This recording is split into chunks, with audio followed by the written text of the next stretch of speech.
The massive crystal chamber floated in the darkness of space, its walls shining with light from 1,000 stars. Inside, beings from across the galaxy sat in a perfect circle. Some looked like walking jewels with sharp edges. Others were clouds of gas trapped in metal suits. Strange creatures with too many eyes watched from floating pods. Ancient beings made of pure light hovered above them all. This was the Galactic Council, and today they were laughing.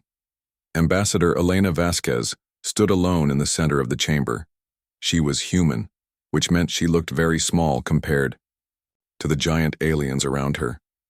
Her dark hair was pulled back tight, and her simple blue uniform seemed plain next to the shining armor and flowing robes of the others. But her eyes were steady as she faced them all. The laughter had started when she made her request. Humanity wanted to join the Galactic Council.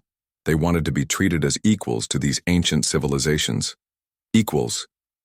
The Zephyrian Chancellor's voice rang like breaking glass. His body was made of living crystal that changed color when he spoke. Right now it was bright red with amusement. The humans think they are our equals. More laughter filled the chamber.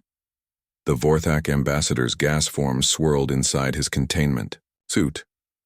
When he spoke, his voice sounded like wind through caves. They have been in space for what? 200 of their small years? My people were traveling between stars when their planet was still covered in ice. The Sectari Queen said nothing with her mouth. She did not need to. Her thoughts went directly to every other Sectari in the chamber, and they all clicked their mandibles in perfect rhythm. It was their way of laughing. Through the mental link they all shared, Elena could feel their amusement pressing against her mind like a cold wave. "Please," Elena said, raising her hand. "If you would just listen." To what humanity has to offer. Offer? The crystal being called the Keeper of Records spoke without moving. His voice came from everywhere at once. What could a species that still uses metal ships and chemical fuel possibly offer us? Elena felt her cheeks burn, but she kept her voice calm. "We have learned much in our time among the stars. We have ideas that might be new to you." This brought even more laughter. A creature that looked like a giant sea star pressed against the chamber wall began flashing different colors. Elena's translator told her this was the Aquarian way of showing joy. The sea star being was so amused that its light show was visible from outside the station. New ideas? The Zephyrian Chancellor's crystal body turned a deeper red. "Child, my civilization was building cities when yours was still learning to make fire. We have explored every corner of science, mapped every law of physics, and mastered technologies your people cannot even imagine." The Vorthak ambassador's gas swirled faster. The humans barely understand quantum mechanics. They think faster than light travel works by folding space. How quaint. "Their computers," added a voice from somewhere in the chamber, "still use binary code. Ones and zeros, like counting on primitive fingers." Elena tried again. "We may be young, but we learn quickly. We have established colonies on 17 worlds in just 2 centuries. 17 worlds, repeated the Keeper of Records. His energy form pulsed with what might have been amusement. The Vorthak control 7,000 star systems.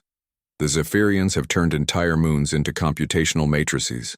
The Sectari have built a communications network that spans half the galaxy. And you are proud of 17 small colonies? The Sectari Queen finally spoke aloud, her voice like the sound of breaking twigs. Their colonies are so primitive. Domed cities. They still need to breathe specific gases to survive. They have not even learned to modify their own biology. And their ships, laughed the Zephyrian Chancellor. Metal hulls held together with bolts and welds. Crude fusion engines that take months to travel between nearby stars. We have seen their blueprints. They are like toys built by children. Elena's hands clenched at her sides, but she forced herself to stay calm. She had expected this. The intelligence. Reports had warned her that the Council saw humanity as barely above animals, but hearing it was different from reading about it. A new voice joined the conversation. It belonged to a luminal, one of the ancient energy beings that had given up physical form millions of years ago. When they spoke, Reality itself seemed to bend around their words.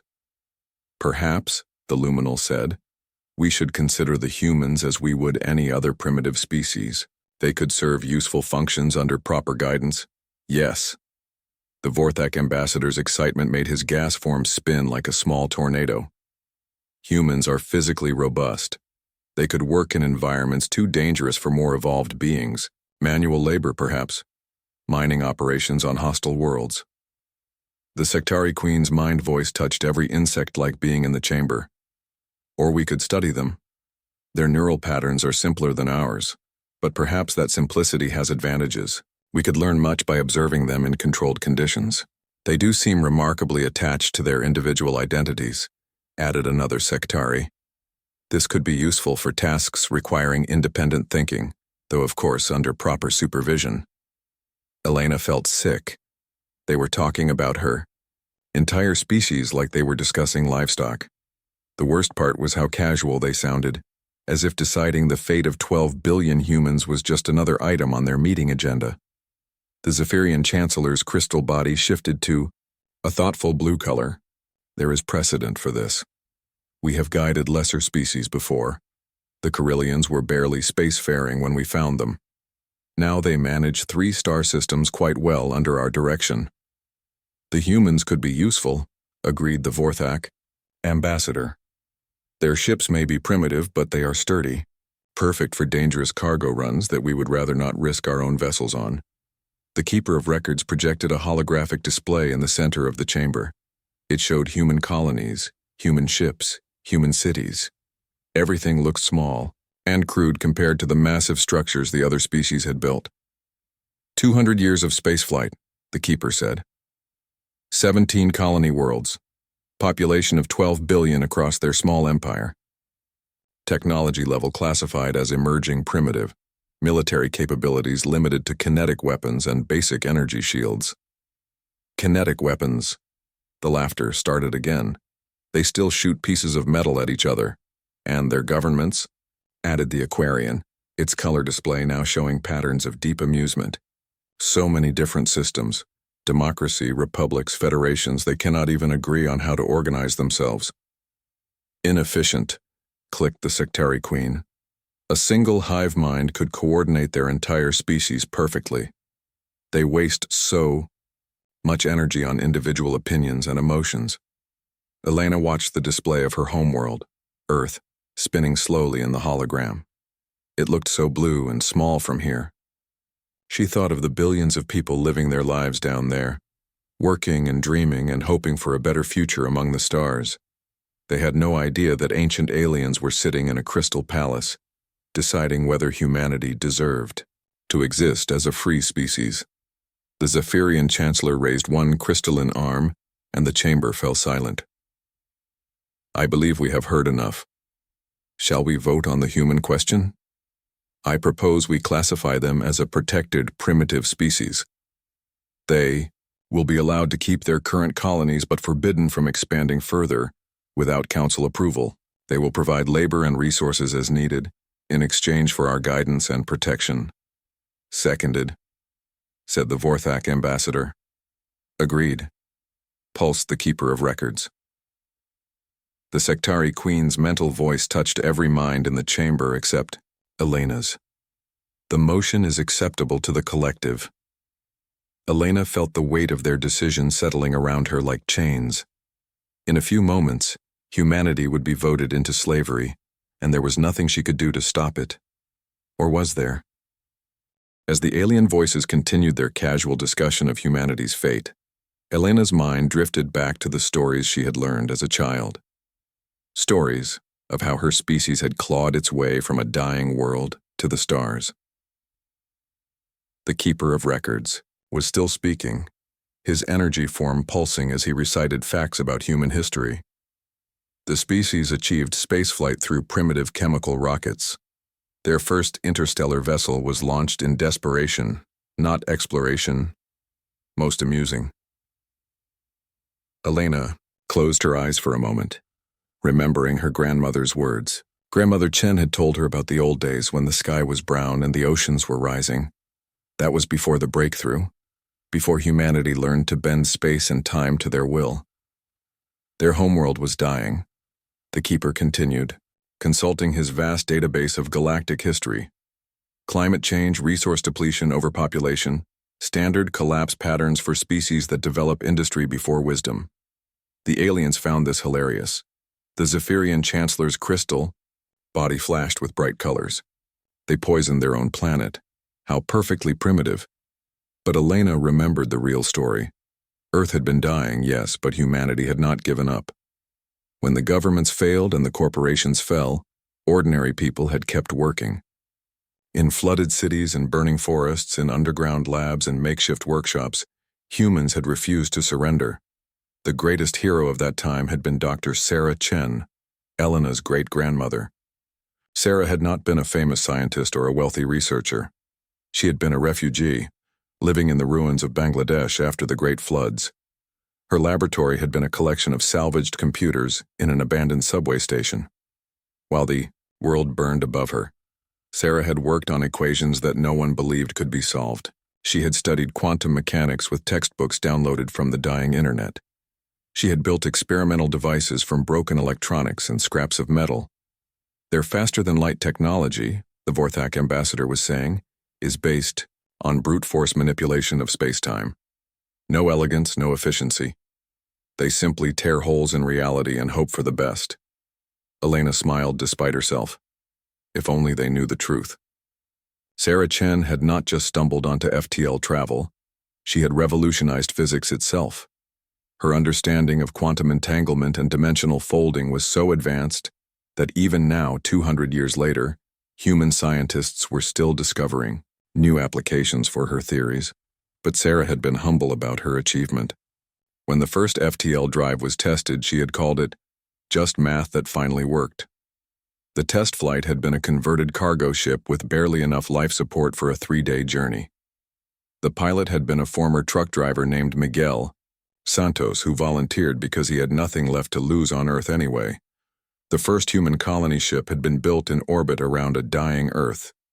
It had been assembled from materials salvaged from the planet below, held together with metal, bolts and powered by hope. The colonists had been volunteers from every nation, every culture, every walk of life. They had called their ship the New Beginning, and they had packed it with seeds, tools, books, and dreams. Their early colony attempts, the Aquarian was saying, its colored display showing patterns of amusement, were laughably inefficient. They tried to terraform entire worlds instead of simply adapting themselves to existing conditions. That was true, Elena thought, but it missed the point entirely. Humans terraformed worlds because they wanted to build homes, not just survive. They wanted gardens where their children could play, lakes where they could swim, forests where they could walk and breathe free air. The first colony world had been harsh and dry with poisonous dust and acid rain, but the colonists had worked for 50 years to transform it. They had built atmosphere processors from scratch, designed new bacteria to clean the soil, and planted earth trees that they had genetically modified to survive in alien conditions. When the Galactic Council had first contacted humanity, they had offered to help. The Zephyrians had wanted to give humans crystal technology that could build perfect cities in days. The Vorthak had offered atmospheric converters that could make any world breathable in months. The Sectari had suggested biological modifications that would let humans live anywhere.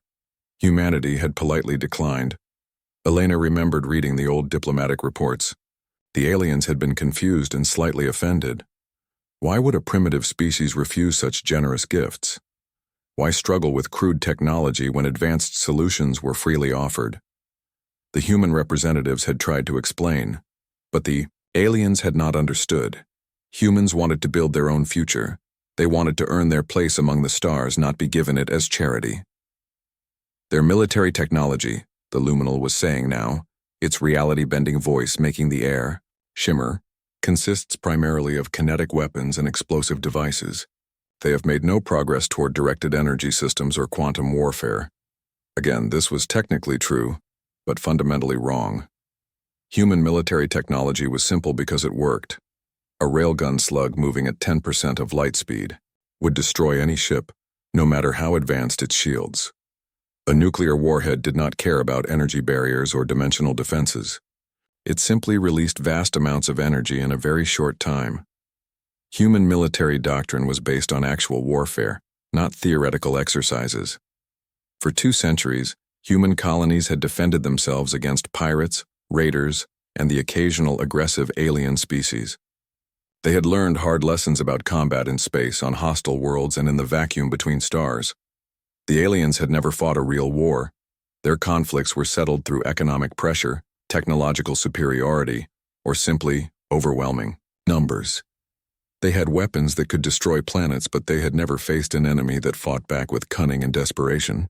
Their social systems, the Sectari Queen was saying, her mind voice dripping with contempt, are chaotic and inefficient. Multiple governments, competing ideologies, constant disagreement. They waste enormous resources on what they call individual rights. Elena almost laughed at that. Yes, human society was messy. Democracy was slow and argumentative. Federations were complicated and sometimes inefficient. But that messiness was also humanity's greatest strength. When the Great Plague had swept through the outer colonies, it had been human diversity that saved them. Different worlds had different solutions. Some had developed vaccines, others had created quarantine protocols, still others had found ways to boost natural immunity.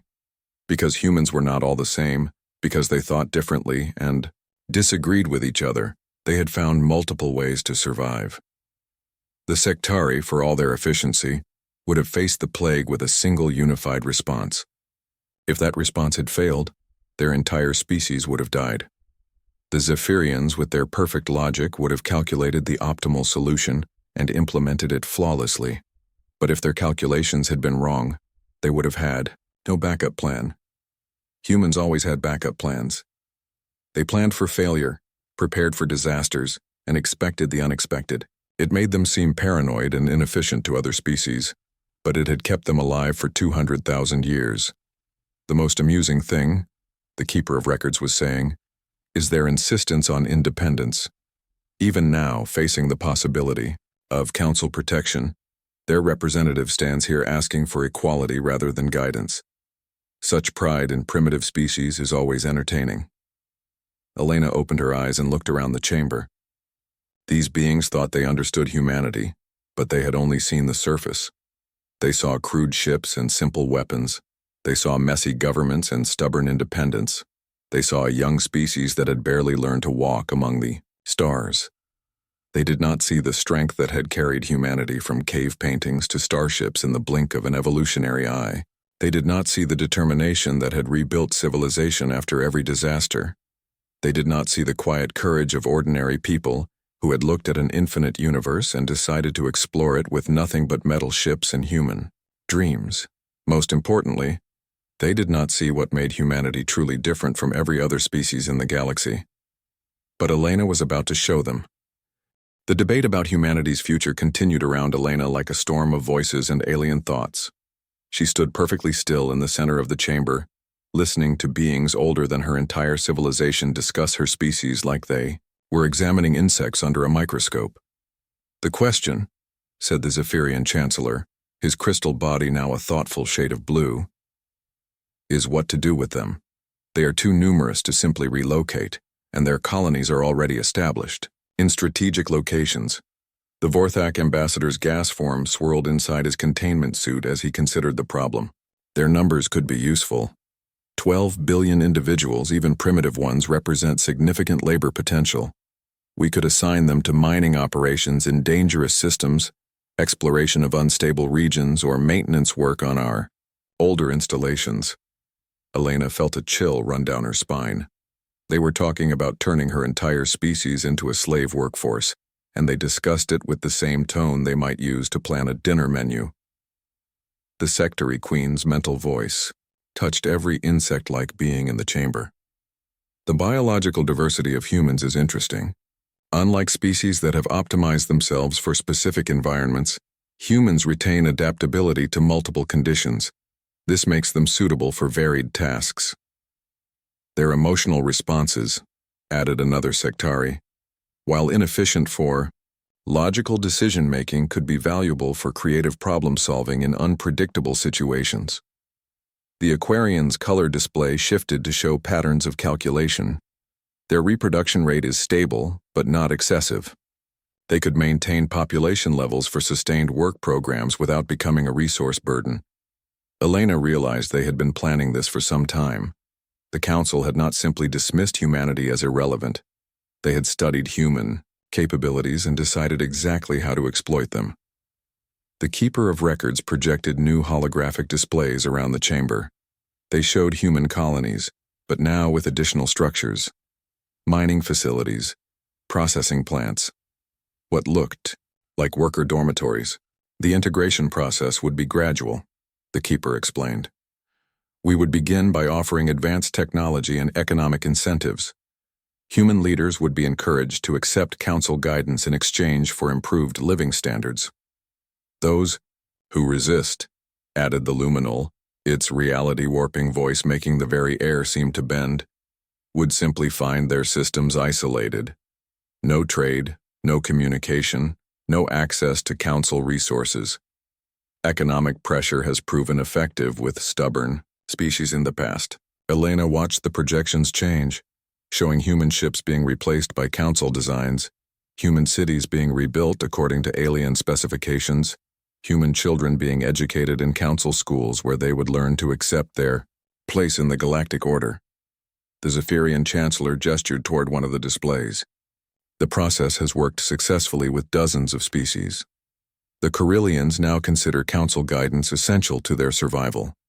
The Theta 7 natives have completely integrated into sectari collective structures. The beings of the Andromeda cluster serve as willing explorers of dangerous regions, grateful for the opportunity to serve the greater galactic community. Humans will adapt, agreed the Vorthak ambassador. Their emotional flexibility, that we consider a weakness, will actually help them adjust to new roles. Within a few generations, they will wonder how they ever survived without Council protection. Elena felt sick listening to them. They spoke with the confidence of beings who had done this many times before. How many species had started as proud civilizations only to end up as willing servants who thanked their masters for the privilege of slavery? There are some logistical concerns, the Sectari Queen noted. Human attachment to individual identity and personal freedom may create initial resistance. However, psychological conditioning programs have proven effective with similar species. Their democratic systems will need to be replaced, added the Zephyrian Chancellor. Collective decision-making is too slow and unpredictable for proper integration. We will need to establish direct Council oversight of all human governments. The Keeper of Records nodded, his energy form pulsing with satisfaction. The timeline we have developed allows for complete integration within 50 human years. The first generation will resist, but their children will know no other system. By the third generation, humans will consider independence a primitive and dangerous concept. Elena thought about her grandmother's stories again. Stories of humans who had faced extinction and chosen to fight instead of surrender. Stories of people who had rebuilt civilization from nothing, who had reached for the stars with nothing but determination and hope. The military question is minor, the luminol was saying. Human weapons technology poses no threat to Council forces. Their fleets could be disabled without significant effort if they choose confrontation over cooperation. Confrontation would be brief, agreed the Vorthak ambassador. Our shield technology renders their kinetic weapons ineffective. Our energy projectors could disable their ships without destroying them, preserving the vessels for useful purposes. Elena realized they had wargamed every possible human response. They knew exactly how much force would be needed to crush any resistance. They had calculated casualty rates, resource requirements, and occupation timelines. The humans seemed to believe their independence has value, the Aquarian observed, its colors shifting to show mild puzzlement. This attachment to self-determination is common among younger species. They have not yet learned that true progress requires guidance from more advanced civilizations. It is a phase, the Zephyrian Chancellor said dismissively. Like children, who insist they can take care of themselves. Eventually they realize they need adult supervision for their own good. The Sectari Queen's mental voice carried overtones of amusement. Their ambassador stands there so quietly, listening to our wisdom. Perhaps she begins to understand that resistance would be futile. All eyes in the chamber turned to Elena. She could feel their attention like a physical weight, pressing down on her from all sides. They expected her to break, to beg for mercy, to accept whatever scraps of dignity they might allow humanity to keep. The vote should be simple, the Keeper of Records announced. All in favor of classifying humanity as a protected primitive species under council guidance and supervision. Lights began to appear around the chamber as various representatives signaled their agreement. The Zephyrian crystal form glowed with approval. The Vorthak gas swirled in positive patterns. The sectari minds linked in unified consent. Elena watched. The lights multiply, each one representing the end of human freedom.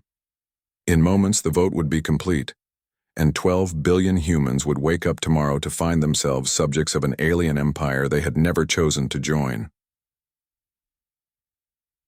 The Keeper of Records began to count the votes. Zephyrian hegemony in favor. Vorthak Collective in favor. Sectari Hive Network in favor. Aquarian Federation in favor. Luminal Assembly in favor. The count continued around the chamber. Species after species, civilization after civilization, all agreeing that humanity needed to be controlled for its own good. Elena felt like she was watching the funeral of her entire species. Preliminary count shows unanimous approval, the Keeper announced. However, protocol requires that we allow the petitioning species to make a final statement before the vote is finalized. The chamber fell silent again. Every alien eye, sensor, and consciousness focused on Elena. They were being polite, giving her a chance to speak before they destroyed everything her people had worked for. She could plead for mercy. She could promise that humanity would accept whatever terms they offered. She could try to negotiate for better conditions, maybe convince them to allow some measure of human autonomy in exchange for cooperation, or she could tell them the truth. Elena straightened her shoulders and looked around the chamber. These ancient, powerful beings thought they knew everything there was to know about the galaxy and its history. They thought they understood the patterns of civilization, the rules of survival, the nature of progress itself. They were about to learn how wrong they were. Elena opened her mouth to speak, knowing that her next words would either doom humanity to slavery or change the balance of power in the galaxy forever. The choice was simple, really. Humans had never been good at accepting the easy path when the right path was available. It was time to show these aliens what they had really been dealing with all along. Elena took a deep breath and stepped forward. The chamber was so quiet she could hear the hum of the life support systems and the distant whisper of solar wind against the station's shields.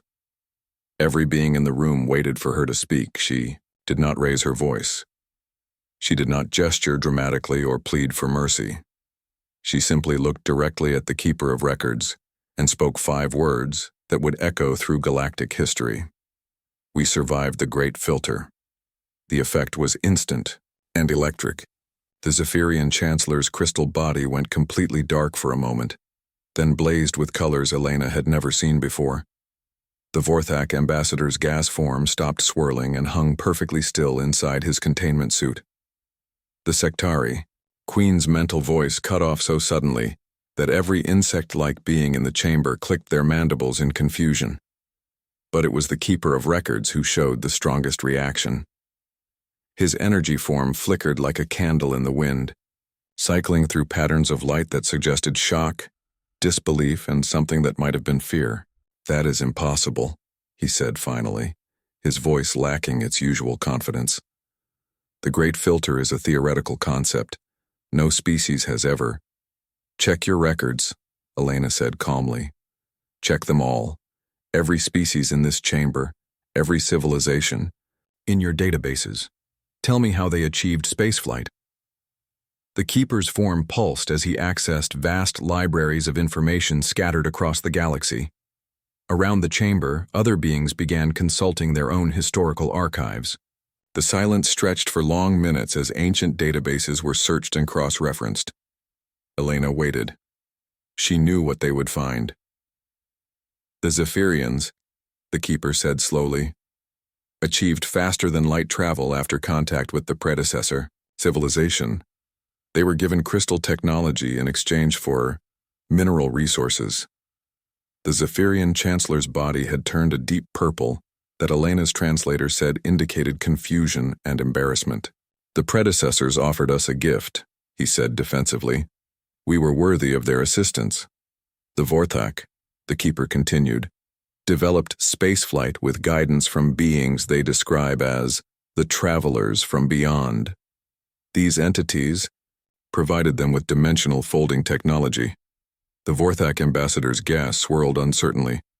The travelers saw our potential. They helped us achieve our destiny. The Sectari achieved collective consciousness and space travel after merging with a species called the Elder Minds. The Aquarians were elevated by energy beings from a parallel dimension. The Theta 7 natives were genetically modified by... The keeper's voice trailed off. Elena nodded. Every single species in this chamber was helped, guided, lifted up by someone else. You were given technology, knowledge, biological modifications, or direct assistance to reach the stars. She turned slowly, looking at each delegation in turn. The Carillians you mentioned earlier? They were handed spaceflight by the Zephyrians, the species of the Andromeda cluster. They were modified by the Sectari to survive in space. Every civilization you control was created by someone else's intervention. The luminal who had spoken earlier flickered with uncertainty. We transcended physical form through our own efforts. After the Eternal Ones taught you how to convert matter to energy, Elena said quietly. I know your history. We studied all of you very carefully before we made contact. The chamber erupted in shocked voices and mental transmissions. Beings who had ruled the galaxy for millions of years suddenly found themselves confronting a truth they had forgotten or ignored. This is irrelevant, the Zephyrian Chancellor said, his crystal body flashing angry red. Guidance and assistance are normal parts of galactic development. Advanced species help younger ones. It is the natural order. Is it? Elena asked. Then why do you call it the Great Filter? The Keeper of Records answered reluctantly. The Great Filter is the theoretical point where developing species either advance to become spacefaring civilizations or destroy themselves through war, environmental collapse, resource depletion, or technological accident. The statistics suggest that most species fail to pass this point. Most species, Elena repeated. How many exactly? More silence as databases were consulted. When the keeper spoke again, his voice was barely above a whisper. Galactic archaeological records indicate that for every species that achieved spaceflight, approximately 10,000 others ended in extinction during their development phase. Elena felt the weight of that number settle over the chamber. 10,000 species, 10,000 civilizations that had reached for the stars and fallen short, 10,000 worlds that had gone silent, leaving only ruins and radiation to mark their passage. And of the species that did achieve spaceflight, she continued, how many did it alone? The keeper's form flickered rapidly as he searched through millions of years of galactic history. The silence stretched longer this time, broken only by the nervous clicking of Sectari mandibles and the worried color displays of the Aquarians. Finally, the keeper spoke. According to all available records, none. Every spacefaring species received assistance from a more advanced civilization. Until now, Elena said. The truth hung in the air like a nuclear explosion. Humanity had done what no other species in galactic history had accomplished. They had climbed from primitive tool users to starfaring civilization entirely alone. No guidance, no gifts, no intervention from advanced aliens. They had survived the Great Filter through nothing but their own determination, ingenuity, and refusal to give up. Your weapons technology, Elena continued, seems primitive to you because we developed it ourselves. We had to learn how to make gunpowder work in vacuum. We had to figure out how to build nuclear reactors that could function for decades without maintenance. Every bolt, every circuit, every line of code in our ships was designed by humans who understood exactly how it worked. The Vorthak ambassador's gas swirled anxiously. But your ships are so crude. Our ships are reliable, Elena corrected. When a human engineer builds something, it stays built. We design for failure because we know failure is possible. We build redundancy because we learned the hard way that backup systems save lives. She gestured toward the crystal walls around them. How many of you actually understand the technology you use? How many could rebuild your civilization if it collapsed tomorrow? The question sent a ripple of unease through the chamber.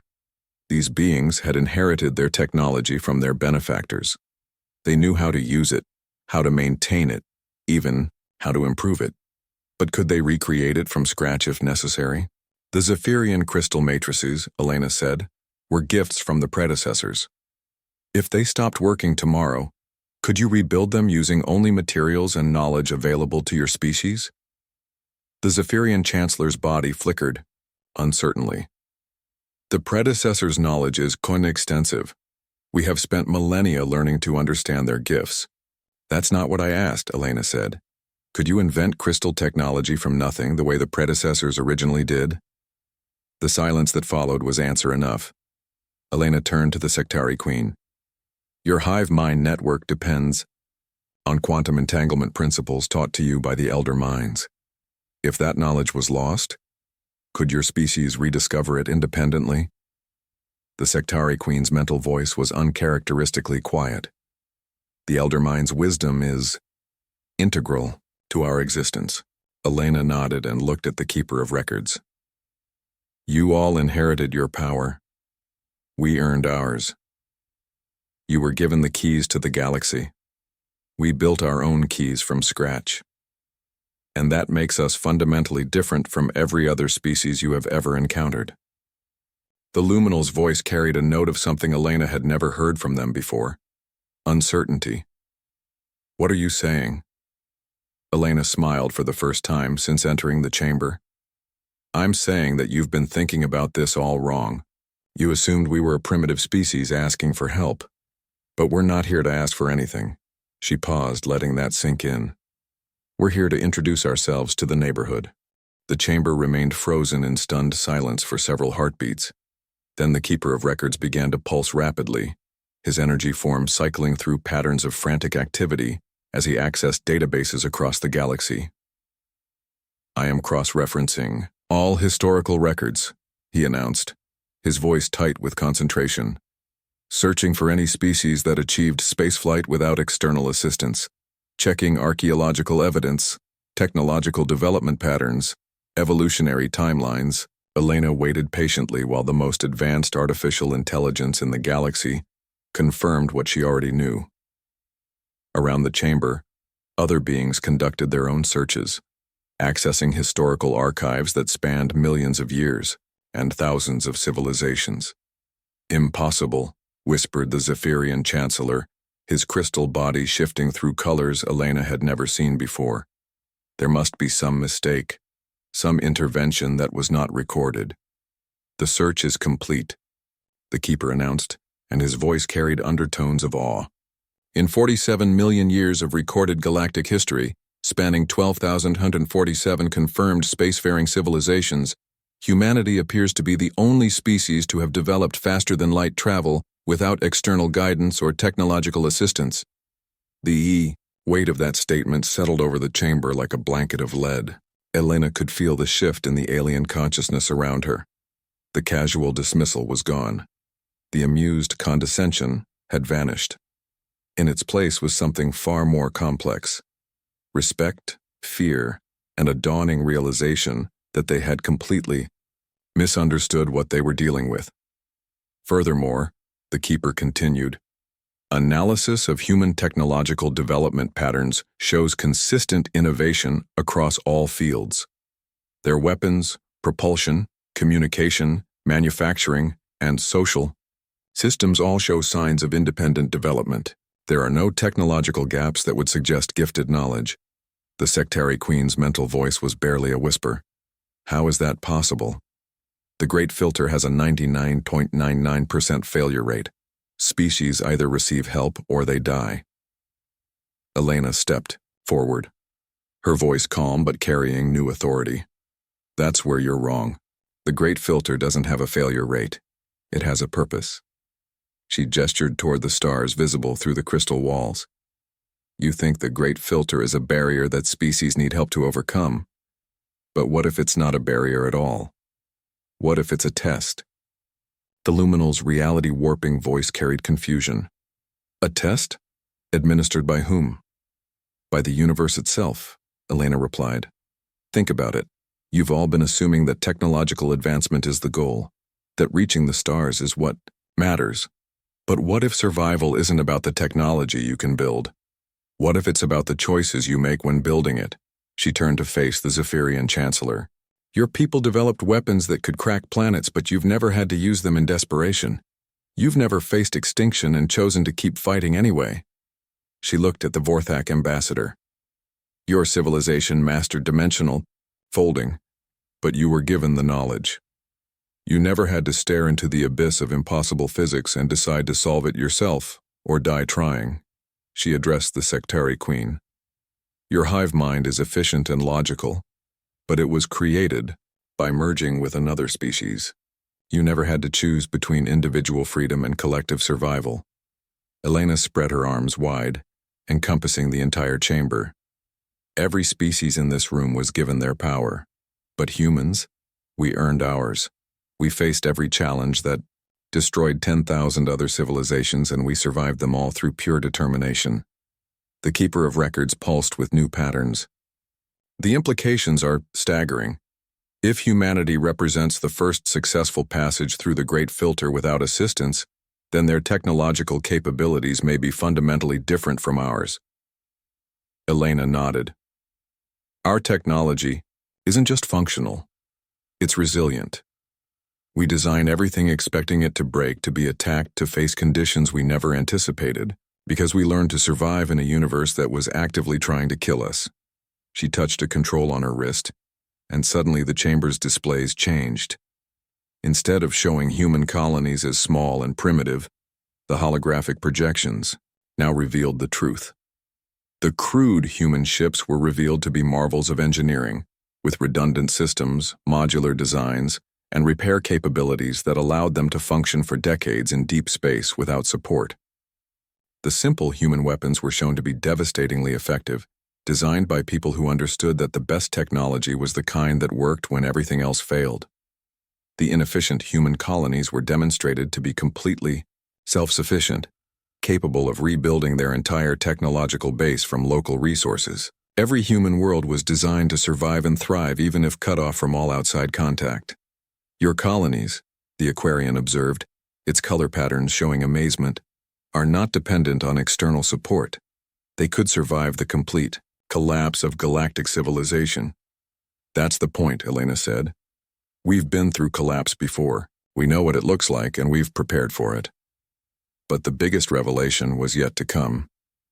Elena gestured, and the display showed human fleets. Not the small exploration vessels the Council had observed, but massive military formations that had been hidden throughout the galaxy. You've been watching us for 200 years, Elena said, studying our primitive technology and laughing at our crude methods. But you were only seeing what we wanted you to see.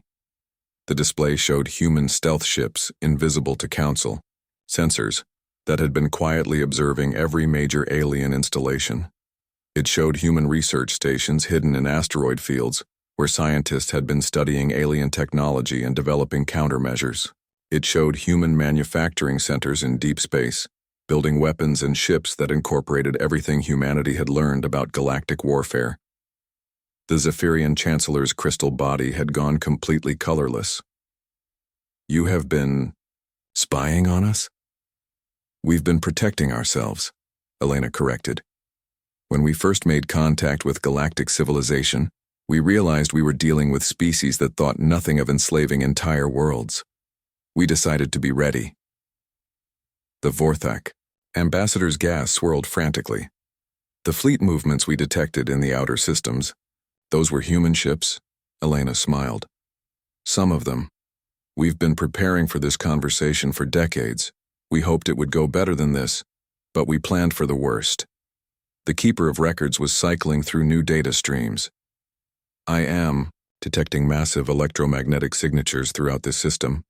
Human vessels are They are everywhere. They're not hiding anymore, Elena confirmed. The moment I spoke those 5 words, automated systems throughout the galaxy began transmitting new codes. Every human ship, every human base, every human weapons platform just revealed itself. The displays around the chamber now showed the true scope of human expansion. The 17 colonies were just the visible tip of an iceberg. Hidden bases, secret shipyards, and concealed military installations were scattered throughout Council space. Humanity had not simply asked to join galactic civilization, they had quietly infiltrated it. This is impossible, the Luminal protested. Our sensors would have detected such installations. Your sensors were designed by species that inherited their technology, Elena replied. They look for energy signatures and material compositions that match known patterns. But human stealth technology was developed by people who understood your sensors better than you do. She gestured again, and the display showed technical specifications. Human scientists had spent 2 centuries studying alien technology, reverse engineering detection systems, and developing ways to hide from them.